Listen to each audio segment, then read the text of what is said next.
الحمد لله وكفى وسلام على عباده الذين اصطفى أما بعد أعوذ بالله من الشيطان الرجيم بسم الله الرحمن الرحيم الذي أعطى كل شيء خلقه ثم هدى سبحان ربك رب العزة عما يصفون سلام على المرسلين والحمد لله رب العالمين اللهم صل على سيدنا محمد وعلى آل سيدنا محمد وبارك وسلم اللهم صل على سيدنا محمد وعلى آل سيدنا محمد وبارك وسلم اللهم صل على سيدنا محمد وعلى آل سيدنا محمد وبارك وسلم. آج کی اس محفل میں وجود باری تعالیٰ کے بارے میں چند باتیں آپ کو گوش گزار کرنی ہیں. ایک صاحب سوال پوچھ رہے تھے اور کہہ رہے تھے کہ نوجوانوں کا ذہن خراب کیا جاتا ہے. یونیورسٹی کالجوں میں ان کو سائنسی ایسی چیزیں پڑھائی جاتی ہیں کہ جس سے وہ دین کے معاملے میں شک میں آ جاتے ہیں. شک یہ انسان کے ایمان کو ظاہر کر دیتا ہے. اسی لیے اللہ رب العزت نے جب فرمایا ذالک الکتاب تو پہلے فرمایا لا ریب فیہ، پھر کہا ھدی للمتقین. تو شک کی جڑیں پہلے کاٹی. اب جس نوجوان کے دل میں ہی شک ہو کہ جی پتہ نہیں کیا ہے کیا نہیں، کیا عبادت کرے گا، کیا اللہ تعالیٰ کی معرفت پائے گا. اور آج کے زمانے کے دہریے چونکہ لکھے پڑھے ہونے کے باوجود دہریے ہیں، اس لیے بہت فساد پھیلتا ہے ان کی وجہ سے. انہوں نے ایسے ایسے سوال تیار کیے ہوتے ہیں کہ عام نوجوانوں کے پاس اس کا جواب نہیں ہوتا. جب وہ سوال پوچھتے ہیں تو یہ بیچارے کنفیوز ہو جاتے ہیں. یہ ہے ایمان کا معاملہ. جتنا پختہ ہوگا اتنا اچھا ہے. ذرا سا شک بھی ایمان کے اندر فساد مچا دیتا ہے. اس لیے نبی علیہ السلام نے جب دعا مانگی تو شرک سے پہلے شک سے بچنے کی دعا مانگی. اللہم انی اعوذ بک من الشک والشرک والشقاق والنفاق وسوء الاخلاق. تو یہ شک کیسی بری چیز ہے، اور بڑے آرام سے لوگ شک میں آ جاتے ہیں.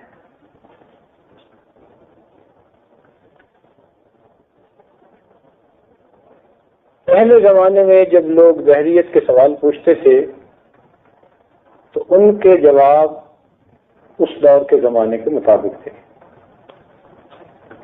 آج کیونکہ سائنسی تحقیقات سامنے آ چکی ہیں، اس لیے وہ سائنس کو بنیاد بناتے ہیں اپنی بات کو ثابت کرنے کے لیے. تو آپ ایک نقطہ ذہن میں رکھ لیجئے کہ جب بھی کوئی بندہ آپ سے اللہ رب العزت کے وجود کے بارے میں بات کرے،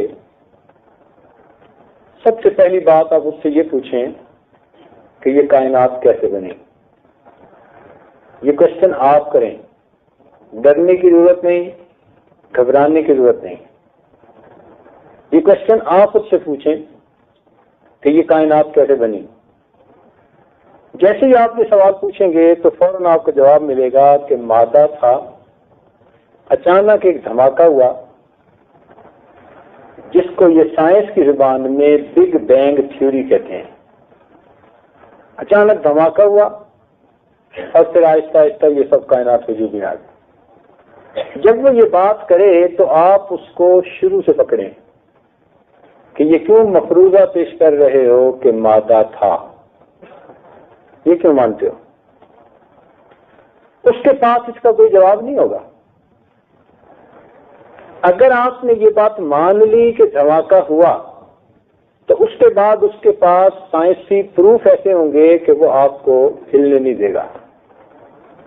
اس لیے ان کو پہلے قدم پہ پکڑیں. جیسے ہی کہنا کہ مادہ تھا تو پوچھیں کیوں فرض کر رہے ہیں کہ مادہ تھا. ہم اگر کہہ دیں کہ شروع سے ہی اللہ تعالیٰ تھے اور انہوں نے مخلوق کو پیدا فرمایا تو ہمارے اوپر اعتراض کہ جی اللہ کو کیوں مانتے ہیں, اور خود بات شروع کرتے ہیں تو مادے سے شروع کرتے ہیں.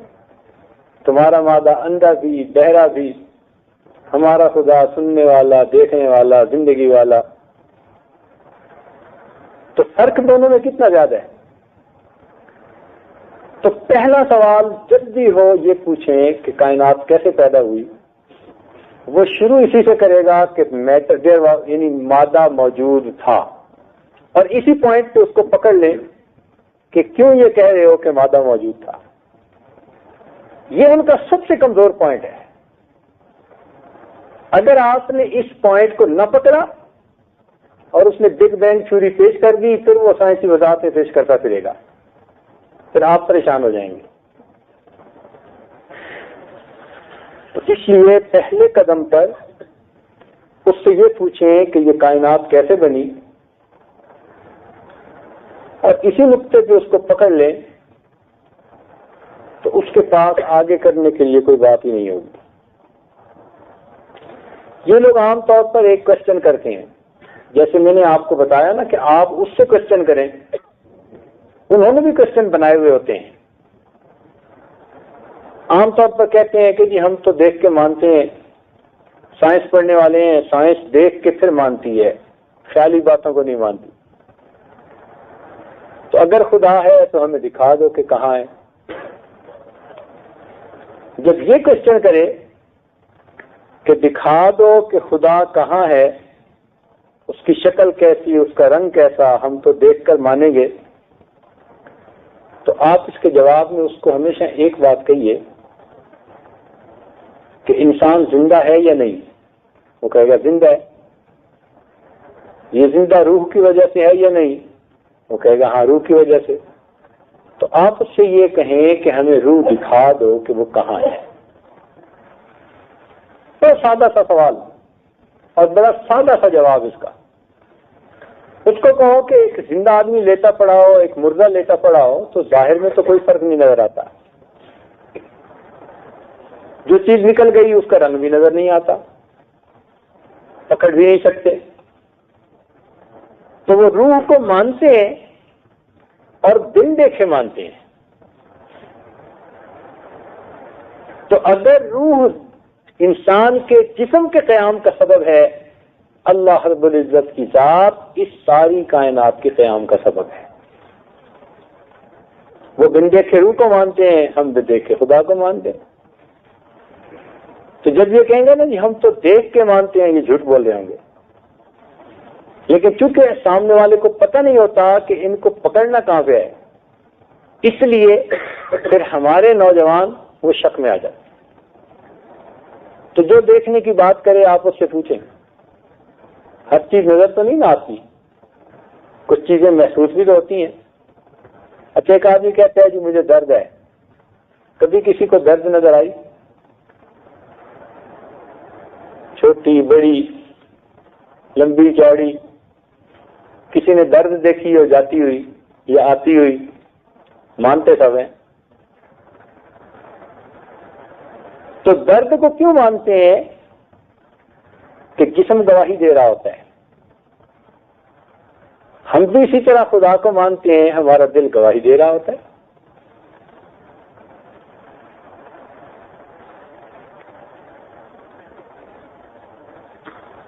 درد نظر نہیں آتی مگر موجود ہوتی ہے.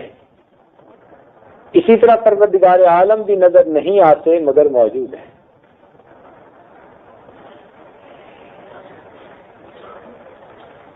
ایک سوال جس کا جواب کبھی بھی نہیں دے سکتے, وہ یہ ان سے پوچھیں کہ جو بچہ ماں کے پیٹ سے پیدا ہوتا ہے, جانور کا, پرندوں کا, انڈوں سے پیدا ہوتا ہے, اس کو انڈے میں اور ماں کے پیٹ میں فطری ہدایت کون دیتا ہے؟ فطری ہدایت کا کیا مطلب کہ ہر چیز کو زندگی گزارنے کا اللہ نے طریقہ بتا دیا. مثال سن لیجئے، 2 انڈے ہیں، ایک بطخ کا اور ایک مرغی کا. دونوں انڈوں کو آپ بطخ کے نیچے رکھ دیں تو چند دنوں کے بعد ان میں سے بچے نکل آئیں گے. بطخ کے بچے کو اٹھا کر پانی میں پھینکیں تو وہ تیرنے لگ جائے گا، اور مرغی کے بچے کو اٹھا کر پھینکیں تو وہ ڈوب جائے گا. کیوں؟ مرغی خشکی کا پرندہ ہے اور بطخ پانی کا. جو جہاں زندگی گزارنے والا تھا اس کو اللہ نے فطری ہدایت دے دی. تو یہ فرق کیوں ہے؟ دیکھنے میں تو انڈے ایک جیسے تھے. اللہ تعالیٰ ارشاد فرماتے ہیں الذی اعطى كل شیء خلقه ثم هدى، وہ پروردگار جس نے ہر چیز کو وجود بخشا اور پھر اسے ہدایت عطا فرمائی. مکڑی کا بچہ جیسے ہی پیدا ہوتا ہے، پیدا ہونے کے تھوڑی دیر بعد جالا بننا شروع کر دیتا ہے. اب انسان عقل استعمال کر کے سوچے کہ اس بچے کو ماں کے پیٹ میں جالا بننا کس نے سکھایا؟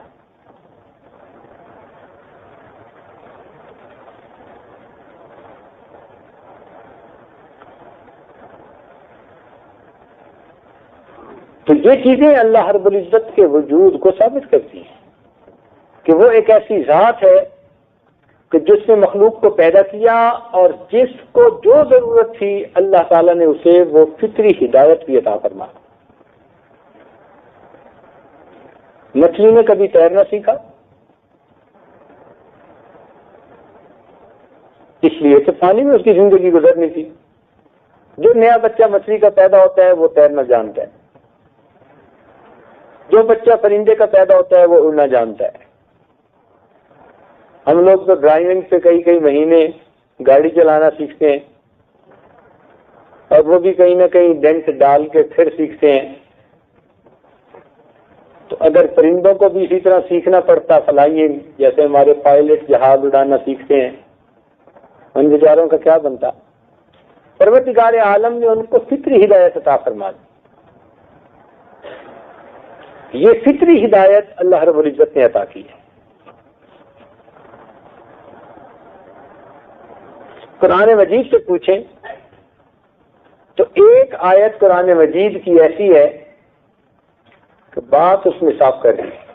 اللہ تعالیٰ شاہ فرماتے ہیں وَفِي الْأَرْضِ آیَاتٌ لِّلْمُوقِنِينَ وَفِي أَنفُسِكُمْ أَفَلَا تُبْصِرُونَ، زمین میں بھی نشانیاں ہیں یقین کرنے والے لوگوں کے لیے، اور تمہارے اپنے اندر بھی اگر تم بصیرت رکھتے ہو. تو انسان اگر باہر دیکھے تو بھی اسے اللہ کی نشانیاں ملتی ہیں، اپنے اندر دیکھے تو بھی اسے اللہ کی نشانیاں ملتی ہیں. مثال کے طور پر سورج کا زمین سے جتنا فاصلہ ہے، اگر آدھا فاصلہ ہوتا تو زمین کے اوپر کوئی سبزہ باقی نہ رہ سکتا، اتنی گرمی ہو جاتی.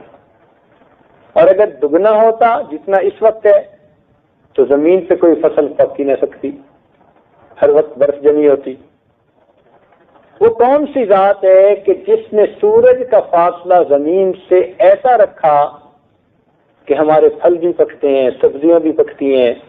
سورج کی دھوپ سے جو حصہ حاصل کرنا ہے نباتات نے وہ آسانی کے ساتھ حاصل کر رہے ہیں.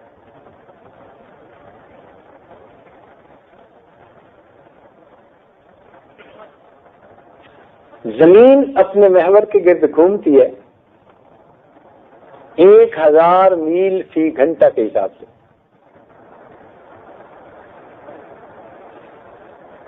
آپ نے دیکھا ہوگا گاڑی جو ہوتی ہے نا، اس کے کئی مرتبہ جو پہیے ہوتے ہیں انبیلنسنگ ہو جاتی ہے، تو گاڑی میں بیٹھے ہوئے آدمی کو محسوس ہوتا ہے. تو وہ کہتے ہیں کہ بھئی آپ اپنے پہیے کو چیک کروائیں، تو ویل بیلنسنگ کرواتے ہیں.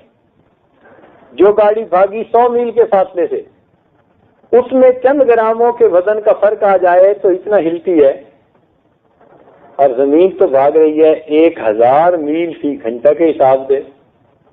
اس اس کی بیلنسنگ کتنی پرفیکٹ ہوئی ہوگی؟ کوئی اندازہ لگا سکتا ہے؟ سوچ سکتا ہے کوئی؟ ہمیں احساس بھی نہیں ہوتا کہ زمین چل بھی رہی ہے یا نہیں چل رہی.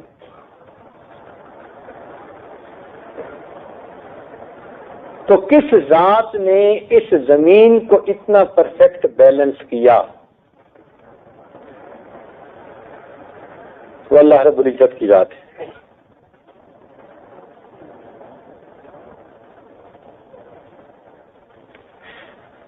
دہریے عام طور پر یہ کہتے ہیں کہ مخلوق خود بخود پیدا ہو گئی.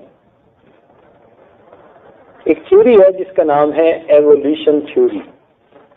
اب تو خیر اس کو سائنسدانوں نے خود ہی ریجیکٹ کر دیا، ہمارا کام انہوں نے کر دیا.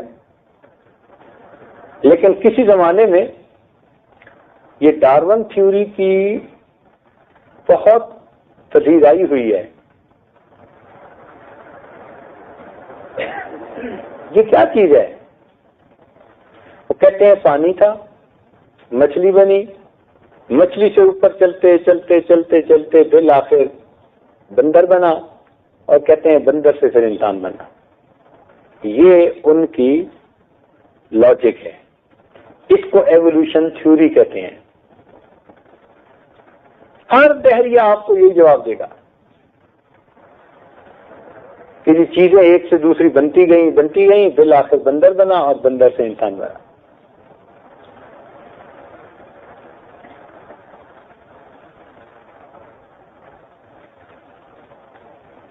لیکن اس میں دو باتیں بڑی اہم ہیں. پہلی بات تو یہ کہ یہ کہتے ہیں کہ ایک سٹیج سے دوسری سٹیج کا جو جاندار بنا تو ہزاروں سال لگے، پھر ہزاروں سال کے بعد اگلا جانور بنا، پھر ہزاروں سال کے بعد اگلا جانور بنا. ہزاروں سال کی بات کرتے ہیں. لیکن جب بندر سے انسان بنا تو کہتے ہیں کہ وہ بس تھوڑے سے وقت میں بن گیا.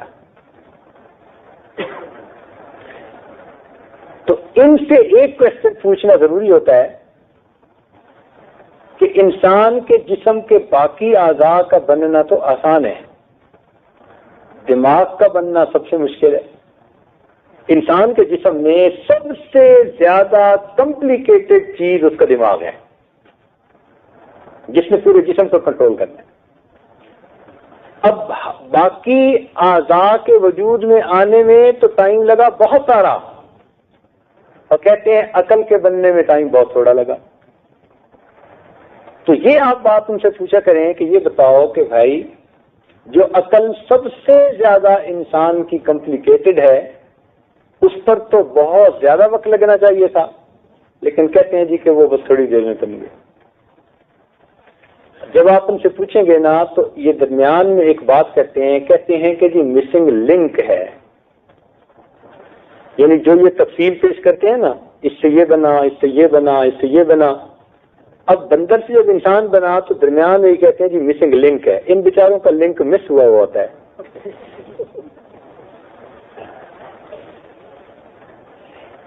خود اپنی زبان سے مانتے ہیں تو مسنگ لنک سے ان کو پکڑیں آپ.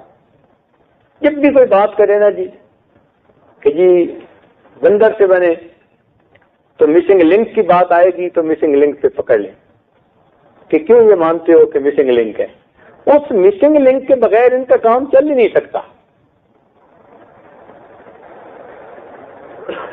حقیقت یہ ہے کہ قرآن نے بتلا دیا کہ بندر سے انسان نہیں بنے، بلکہ انسانوں کو جب بگاڑ دیا گیا، شکلیں مسخ کر دی گئیں تو اللہ نے ان کو بندر بنا دیا. اب دیکھو 1400 سال پہلے تو اس تھیوری کا نام و نشان ہی نہیں تھا نا. اس وقت یہ کیوں نہیں کہا گیا کہ انسانوں کو ہاتھی بنا دیا یا گدھا بنا دیا یا انسانوں کو بیل بنا دیا؟ قرآن میں اللہ تعالیٰ فرماتے ہیں کہ ہم ان سے ناراض ہوئے. قلنا لہم کونوا قردۃ خاسئین، ہم نے کہا ہو جاؤ پھٹکارے ہوئے بندر. یہ سائنسی نقطہ نظر سے یہ دیکھتے ہیں کہ انسان اور بندر کے درمیان کچھ چیزیں کامن ہیں. کامن تو ہونی ہے. دیکھو جی، انسان جب بگڑے گا تو بگڑ کے جو کچھ بنے گا کچھ نہ کچھ تو اس کی اور اس کی نسبت رہے گی نا آپس میں.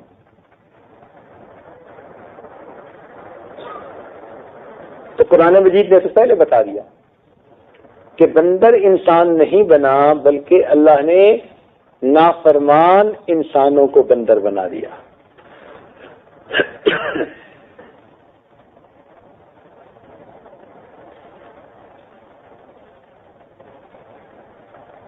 آج کل اکثر لوگ یہ بات کرتے ہیں کہ جی اب تو سائنس اتنی ایڈوانس ہو گئی ہے کہ آپ اگر ڈاکٹروں کو جا کر کہیں کہ مجھے بیٹا چاہیے تو وہ آپ کو بیٹا دیں گے. بات ٹھیک ہے، لیکن اس میں سائنسدانوں کا کیا کمال.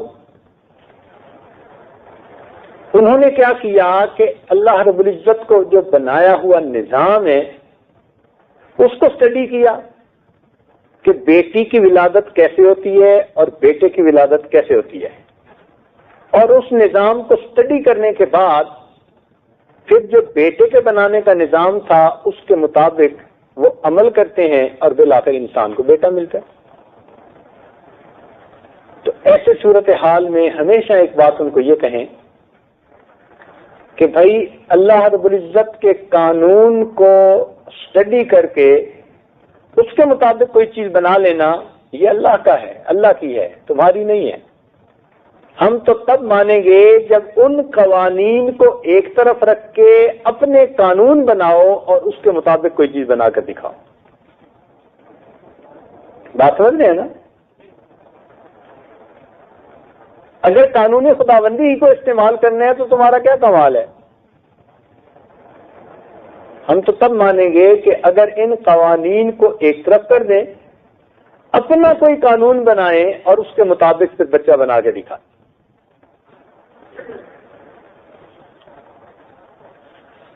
ویسے بھی دنیا میں کتنی چیزیں انسان بن دیکھے مان لیتا ہے.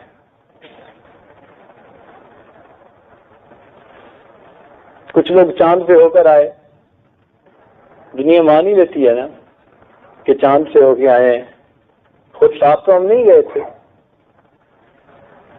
تو بن دیکھے بھی انسان گواہی دیتا ہے.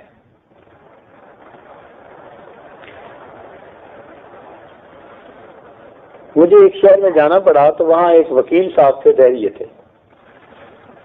اس کے والد اس کو لے آئے. خیر کچھ دیر بات چیت ہوتی رہی. وہ کہنے لگا جی میں تو بن دیکھے کوئی چیز نہیں مانتا، ہمیشہ دیکھ کے مانتا ہوں. اس کو سمجھانے کی کوشش کی مگر وہ سمجھنے کے لیے تیار نہیں تھا. تو جب میں نے دیکھا نا کہ یہ سمجھنے کے لیے تیار نہیں تو میں سمجھ گیا کہ یہ ٹیڑھی انگلی سے کھیر نکلے گی. میں نے کہا پکی بات ہے کہ بن دیکھے کسی چیز کو نہیں مانتے؟ کہتے نہیں جی میں نہیں مانتا. میں نے اسے خود پکا کر لیا. پکا کرنے کے بعد میں نے کہا کہ یہ آپ کے ساتھ کون بیٹھے ہیں؟ کہتے ہیں جی میرے والد گرامی ہیں.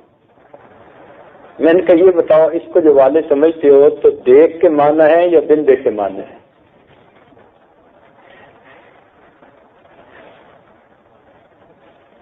اب اس کے والد صاحب بھی گرم ہو گئے اس پر کہ دیکھا تو بڑا منحوس ہے.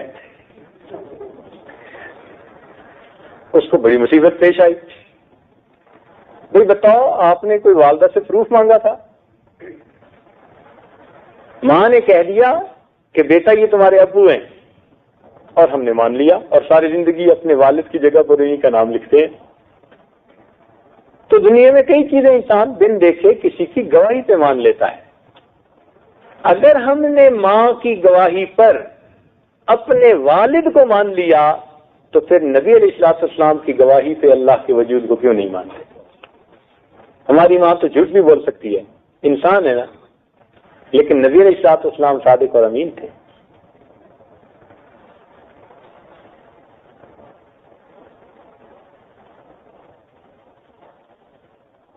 اسلام وہ دین ہے جو انسان کو آنکھیں کھول کر ادھر ادھر عبرت کی نظر ڈالنے کا حکم دیتا ہے. فرمایا قل سیروا فی الارض فانظروا، زمین میں سیر کرو اور دیکھو، عبرت کی نظر ڈالو. افلا ينظرون الى الابل كيف خلقت، فرمایا کیوں نہیں یہ غور کرتے کہ اس اونٹ کو کیسے پیدا کیا گیا؟ تو اسلام تو خود چاہتا ہے کہ لوگ عبرت کی نظر ڈالیں اور اس کارخانے قدرت کے نظام کو سمجھیں۔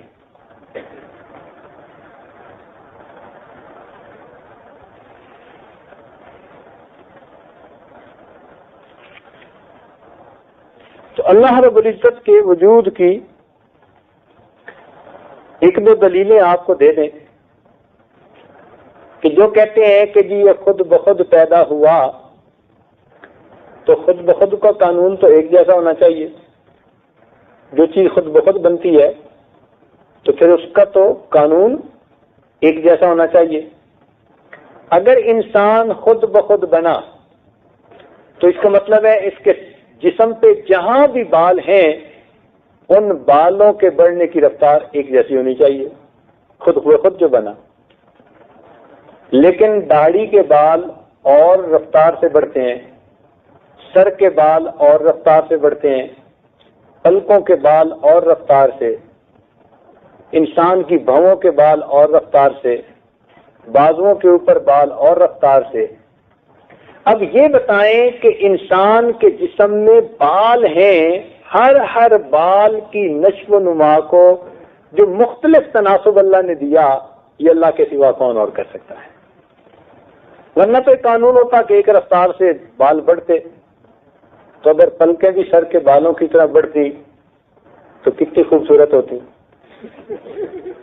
اور بھویں بھی بالوں کے سر کے بالوں کے حساب سے بڑھتی تو ماشاء اللہ اچھا بھلا بھوت نظر آتا ہے انسان، اور بازوؤں کے بال بھی سر کے حساب سے بڑھتے جیسے سر کے بال بڑھتے ہیں۔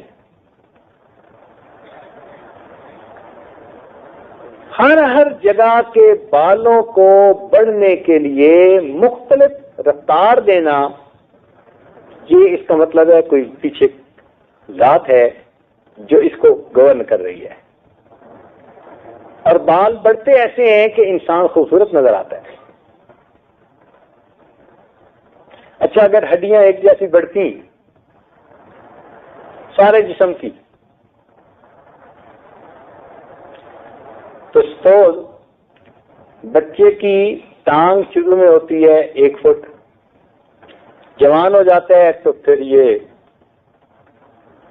کئی فٹ بڑی ہو جاتی ہے۔ اگر ہر چیز اسی رفتار سے بڑھتی تو شروع میں جتنے کان تھے ان کو 6 گنا بڑا ہونا چاہیے تھا، تو 6 گنا کان ماشاءاللہ اتنے بڑے ہوتے۔ ٹانگ کی رفتار بڑھنے کی یہ تھی کہ وہ کئی فٹ لمبی ہو گئی، ہڈی تھی کئی فٹ لمبی ہو گئی۔ اگر دانت بھی اسی رفتار سے بڑھتے تو انسان تو شاید منہ بھی اپنا بند نہ کر پاتا۔ وہ کون سی ذات ہے کہ جس نے دانت کی ہڈی کو اور رفتار سے بڑھایا، ہاتھ پاؤں کے ہڈیوں کو اور رفتار سے بڑھایا، سر کی ہڈی کو اور رفتار سے بڑھایا، جس کی جیسے ضرورت تھی ایسے بڑھایا کہ انسان خوبصورت نظر آتا ہے؟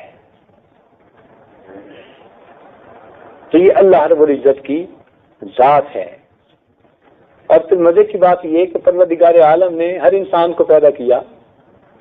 دیکھو یہ 3-4 آرگن ہی ہے نا، آنکھیں ہیں، ناک ہے، منہ ہے، پیشانی ہے، 4-5 چیزوں کے اندر انسان کا نقشہ بنایا۔ اربوں انسان ہے مگر ہر انسان دوسرے سے جدا نظر آئے گا۔ آپ اگر کسی پینٹر کو کہیں نا کہ بھئی شکلیں بناؤ تو وہ 10-15 بنانے کے بعد ایک جیسی بنانی شروع کر دے گا، اس لیے کہ وہی آنکھیں، وہی ہونٹ، وہی ناک، چند چیزیں ہی تو ہیں، تو بناتے بناتے وہ ایک جیسی بنانی شروع کر دے گا۔ اللہ رب العزت وہ ذات ہے کہ اربوں انسان دنیا میں ہیں مگر ہر انسان کا چہرہ دوسرے سے جدا ہوتا ہے، ہر انسان کا چہرہ دوسرے سے جدا، بلکہ ہر انسان کے انگوٹھے کی جو لکیریں ہیں وہ دوسرے سے جدا ہوتی ہیں۔ یہ کس ذات نے ایسا کیا؟ اگر چیزیں خود بخود بننی تھیں تو پھر شکلیں بھی ایک جیسی ہوتی۔ ہر ایک کو مختلف شکل جو عطا کی تو یہ میرے پروردگار کا کام ہے۔ وہی زمین ہے، وہی پانی ہے. ایک پھول کا رنگ سرخ ہوتا ہے، ایک کا نیلا ہوتا ہے، ایک کا پیلا ہوتا ہے. مختلف پھل زمین سے نمکیات لیتے ہیں، ہر ایک کا ذائقہ جدا ہوتا ہے. تو ایک زمین اور ایک پانی سے مختلف چیزوں کو پیدا کر دینا، یہ اللہ رب العزت کا کام ہے. اللہ رب العزت کا یہ کام ہے. امام احمد بن حنبل رحمۃ اللہ علیہ کسی نے پوچھا کہ آپ اللہ تعالیٰ کے وجود کو کیوں مانتے ہیں؟ انہوں نے کہا کہ دیکھو، شہتوت کا پتا تھا، اس کو بکری نے کھایا تو دودھ بنا، ہرن نے کھایا تو اس میں ناپا مشک بنا، ریشم کے کیڑے نے کھایا تو ریشم بنا.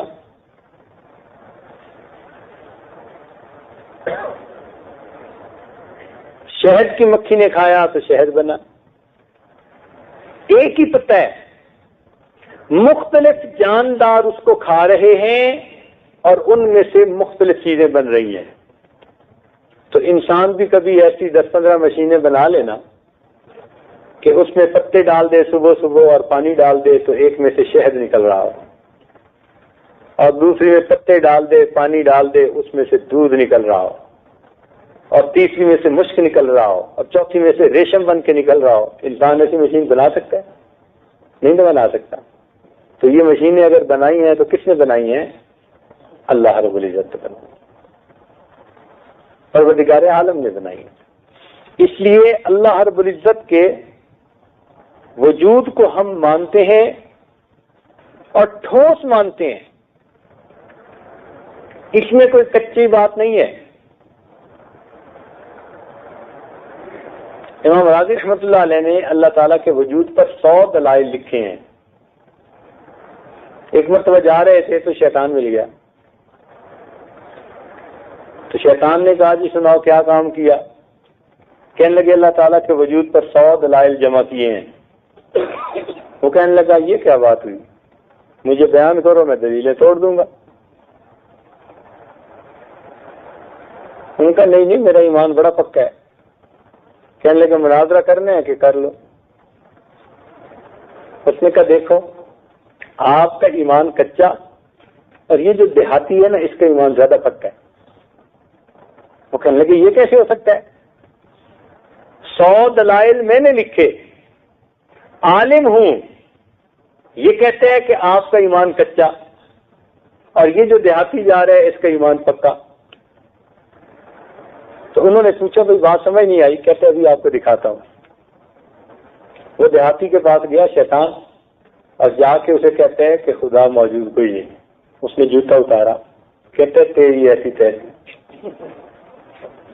شیطان بھاگا وہاں سے اور آ کے کہتے ہیں دیکھ اس کا ایمان پکا نہ، کہ اس نے سننا ہی گوارا نہیں کیا. آپ نے تو سن لیا اور بحث کے لیے تیار ہو گئے. میں کوئی زیادہ وزنی دلیل دیتا تو آپ چپ ہو جاتے، میرا بات مان لیتے. تو آپ کا ایمان کچا اور اس دیہاتی کا ایمان پکا. اس نے جوتا اتارا، اس نے کہا تیری خبر لیتا ہوں، ہوتا کون ہے کہنے والا. تو ایمان ایسا مضبوط ہونا چاہیے، اس لیے کہ اللہ رب العزت کا وجود کا ایمان جتنا ہمارے دل میں پکا ہوگا اتنا ہی پھر ہم اس کی رضا کے لیے عمل کریں گے. تاہم یہ لوگ مان تو لیتے ہیں. اس نے دیکھا کہ ایک بیل ہے اور اس کے اوپر کدو لگے ہوئے ہیں بڑے بڑے، اتنے بڑے بڑے کدو اور پتلی سی بیل. آگے گیا تو اس نے ایک آم کا درخت دیکھا، اتنا بڑا درخت اور اوپر چھوٹے چھوٹے آم. اور اس کو نیند آ رہی تھی، وہ وہاں لیٹا تو کہنے لگا کہ لوگ اللہ کو مانتے ہیں مگر اللہ کے تو کام بڑے بے ڈھنگے. اتنا بڑا کدو اور چھوٹی سی بیل اور اتنا بڑا درخت اور چھوٹا سا آم، کام میں سلیقہ ہی نہیں. یہ سوچ کے وہی سو گیا. بیچارہ سویا ہوا تھا کہ اوپر سے کسی پرندے نے جو ایک آم گرایا تو اس کی کن پھٹی پہ لگا. اٹھ کے دیکھا تو کہتا کہ یا اللہ تیرے کام بڑے اچھے ہیں، اگر اس درخت کے اوپر کدو کے برابر آم لگتے تو میرا کیا بنتا ہے؟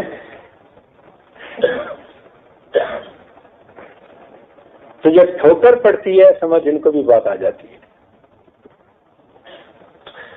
تو اپنے دل کو سمجھائیں کہ ہم اللہ رب العزت کے وجود کو مانتے ہیں اور اس میں کوئی ذرہ برابر شک نہیں. رہ گئی کہ انسان دیکھ نہیں سکتا، کئی چیزوں کو نہیں دے سکتا. کتنی چیزوں کو بن دیکھے ہم نے مانا ہے.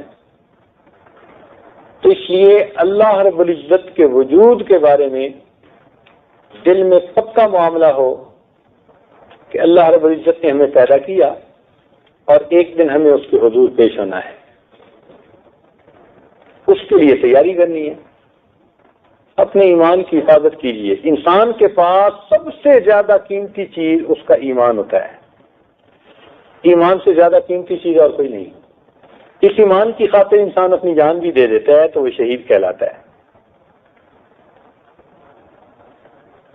تو ایمان ہمارے پاس ایک نعمت ہے، اس نعمت کو اور بڑھانا چاہیے. اگر کوئی پوچھے کہ تم مسلمان ہو تو بالکل تسلی سے جواب دیا کریں کہ الحمدللہ ہم اللہ رب العزت کے وجود کو مانتے ہیں. ایک سائنسدان لارڈ میکالے گزرا ہے، کیلون، لارڈ کیلون. اس نے لکھا کہ تم جتنا بھی غور کرتے چلے جاؤ گے بالآخر تمہیں اللہ تعالیٰ کے وجود کو ماننا پڑے گا. اور ایک اصول یاد رکھیں کہ اگر آپ اللہ کی نشانیوں کو دیکھنا چاہتے ہیں نا تو گو ان دی ڈیٹیل.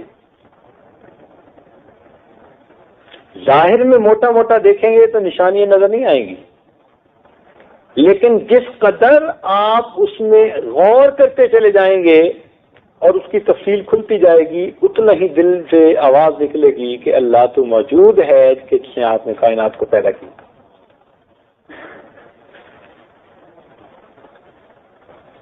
کیونکہ ہم نے اب مختلف اعمال اور عنوان کے اوپر آپ کو کچھ باتیں سمجھانی ہیں، اور یہ توحید، یہ اللہ رب العزت کے وجود کا معاملہ اتنا بنیادی ہوتا ہے کہ کچھ لوگوں کے ذہنوں میں اس قسم کے سوالات ہوتے ہیں. تو ایک دل میں بات آئی کہ اس کو بھی ذرا صاف کر دیا جائے تاکہ اگلی باتیں سمجھنی آپ کے لیے آسان ہو جائیں. اللہ رب العزت ہمیں اس ایمان کو مزید بڑھانے اور چمکانے کی توفیق عطا فرمائے. اور آپ حضرات جو اپنے گھروں سے یہاں تشریف لائے، آپ کا آنا اللہ تعالیٰ قبول فرمائے. رب کریم ان راتوں میں ہمیں رمضان المبارک میں لیلۃ القدر کی رات میں عبادت کی سعادت نصیب فرمائے. آج دن میں جو کاغذ دیے تھے توبہ سے متعلق، جن پر گناہ لکھے تھے، اس کو کچھ لوگ جو ہیں وہ تنہائی میں بیٹھ کے ذرا جائزہ ضرور لیں اور اللہ سے معافی مانگنے کی کوشش کریں. سچی توبہ آپ کر لیں گے تو آپ کی برکت سے اللہ دوسروں کی بھی دعاؤں کو قبول کر لیں گے. تو وہ بات بہت اہم ہے. اللہ تعالی ہمیں صحیح معنوں میں فائدہ اٹھانے کی توفیق نصیب فرمائے. آخر دعوانا ان الحمدللہ رب العالمین.